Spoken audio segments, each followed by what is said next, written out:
వరలక్ష్మి వ్రతం అష్టైశ్వర్యాలు ఇచ్చే తల్లి. శ్రావణ మాసంలో పౌర్ణమికి ముందు వచ్చేటువంటి శుక్రవారం ఎందుకంత ప్రత్యేకం అంటే, ఆ రోజు మనం చేసుకునే వరలక్ష్మి వ్రతం వల్ల అష్టలక్ష్మి దేవతలను పూజించిన ఫలితం అనేది వస్తుంది, మనకి లభిస్తుంది అని చెప్పేసి భక్తులు నమ్ముతుంటారు. కోరిన వరాలు ఇచ్చేటువంటి తల్లి కాబట్టి ఆమెని వరలక్ష్మి అని పిలుస్తారు.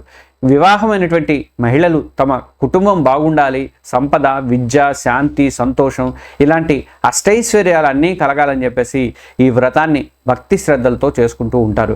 ఈరోజు అమ్మవారిని కలశంలోకి ఆహ్వానించి పసుపు, కుంకుమ, పూలతో అలంకరించి పూజించడం అనేది ఆనవాయితీ.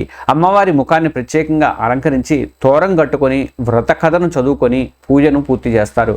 ఈ పూజలో మరో ప్రత్యేకత ఏంటంటే, ఇంట్లోని కుటుంబ సభ్యులందరి శ్రేయస్సు కోసం అమ్మవారిని ప్రార్థించడం. కొత్తగా పెళ్ళైనటువంటి మహిళల నుంచి పెద్దల వరకు కూడా ఎంతో భక్తితో ఈ వ్రతాన్ని ఆచరిస్తూ ఉంటారు. అయితే ఈ వరలక్ష్మి వ్రతం పూజలో ఎన్ని అలంకరణలు, ఎన్ని నైవేద్యాలు ఉన్నాయి అన్న దానికంటే కూడా మనసులో ఎంత భక్తి ఉంది అన్నది మాత్రం ముఖ్యమని పెద్దలు చెప్తుంటారు. మీ ఇంట్లో వరలక్ష్మి వ్రతాన్ని ఎలా జరుపుకుంటారో మాతో కూడా పంచుకోండి. మన మహర్షి భక్తిపీఠం ఛానల్ని సబ్స్క్రైబ్ చేసుకోవడం మాత్రం అస్సలు మర్చిపోవద్దు. సబ్స్క్రైబ్ బటన్ ఇప్పుడే నొక్కండి.